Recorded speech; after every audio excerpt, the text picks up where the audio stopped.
anak-anak, bertemu kembali bersama Miss Maria. Kali ini Miss akan menjelaskan tema 2, subtema 2, pembelajaran 5 dan 6. Tujuan dari pembelajaran ini yang pertama, supaya siswa dapat menyebutkan macam-macam penyakit pada organ pernafasan. Yang kedua, supaya siswa dapat mengetahui tentang ragam tari dan unsur-unsur pada tari. Yang ketiga, supaya siswa dapat memahami nilai-nilai penting dalam musyawarah. Kita masuk ke materi yang pertama, yaitu beberapa penyakit yang menyerang sistem pernafasan.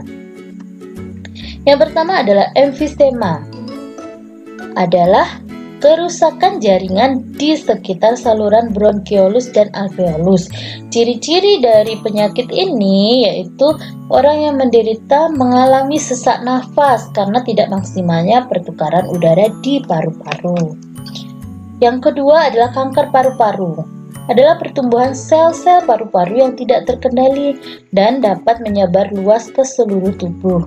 Ciri-cirinya, batuk terus-menerus hingga menjadi batuk berdarah, berat badan menurun, dan nyeri dada. Kemudian yang ketiga adalah tuberkulosis atau TBC, adalah penyakit paru-paru yang ditandai dengan munculnya bintil-bintil pada dinding alveolus dan dapat menyebabkan kematian pada jaringan sekitarnya. Ciri-cirinya demam, susah nafas, keringat malam hari, dan berat badan turun. Nah, kita masuk ke materi yang kedua, yaitu tentang ragam tari. Perhatikan gambar tarian pada layar kalian. Ini adalah nama tarinya, yaitu tari Kipas Pakarena, asal tarian Goa, Sulawesi Selatan. Makna tarian sebagai penghormatan kepada Batara Guru karena dianggap telah memberikan pengetahuan kepada manusia.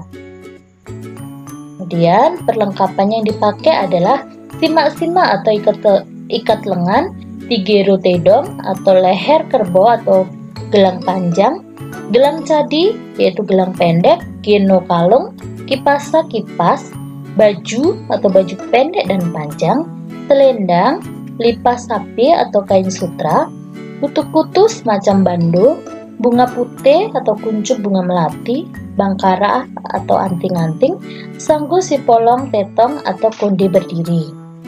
Nah, gambar yang kedua, di situ ada gambar tarian. Nah, mari kita cari tahu apa nama tariannya. Nama tari yaitu tari Bambang Cakil, asal tarian dari suku Jawa. Makna tari diambil dari kisah Mahabharata, bermakna tentang peperangan antara kebaikan dan keburukan. Perlengkapan yang digunakan, karena ada dua penari di situ. Yang pertama adalah sang kesatria, itu menggunakan kulo atau mahkota, kemben, anting dan kalung, kelat bahu, selendang, celana pendek, dan keris. Kemudian yang gambar orang sampingnya itu adalah disebut raksasa atau cakil. Menggunakan kulo atau mahkota, sumping atau dipakai yang di telinga, anting dan kalung, gigi tiruan, kelat bahu, keris, timang atau sabuk, kemben dan kain, pinggel atau gelang kaki. Unsur-unsur pada tari. Yang pertama, gerak tari adalah unsur pokok dalam sebuah tarian.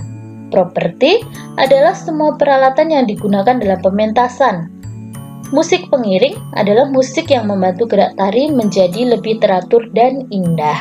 Kostum fungsinya untuk mendukung tema atau isi tari sehingga peranan dalam suatu tarian terlihat jelas.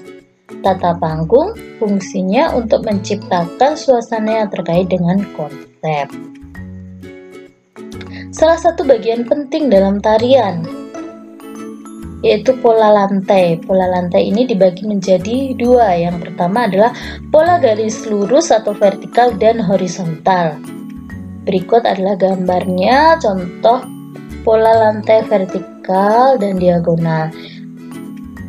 Pola lantai ini memberikan kesan sederhana tetapi kuat. Ciri-cirinya sering digunakan pada tari klasik, garis lurus dari depan ke belakang atau sebaliknya.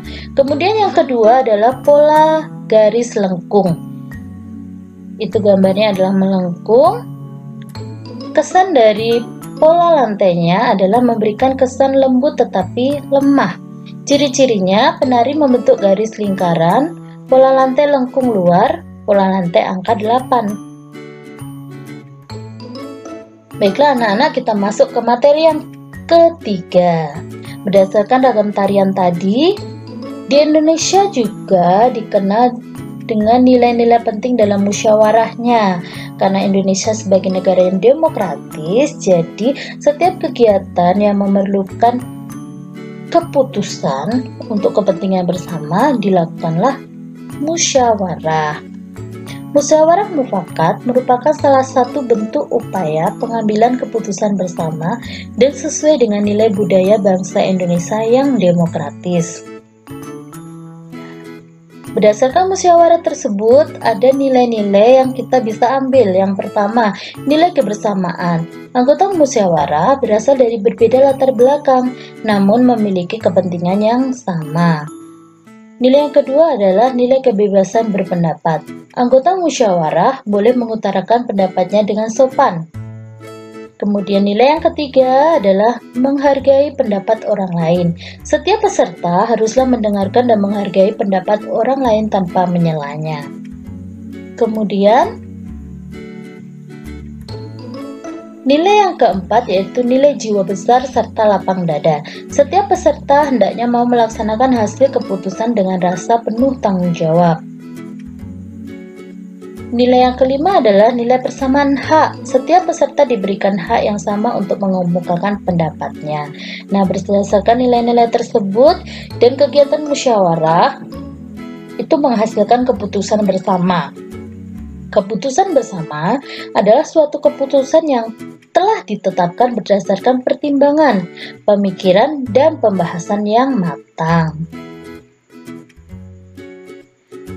Prinsip-prinsip dan aturan musyawarah. Yang pertama, dilandasi dengan akal sehat dan hati nurani yang luhur.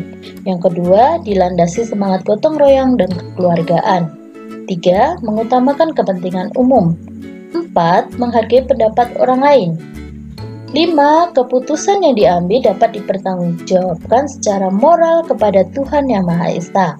Yang keenam, melaksanakan keputusan bersama dilandasi itikat baik dan penuh tanggung jawab.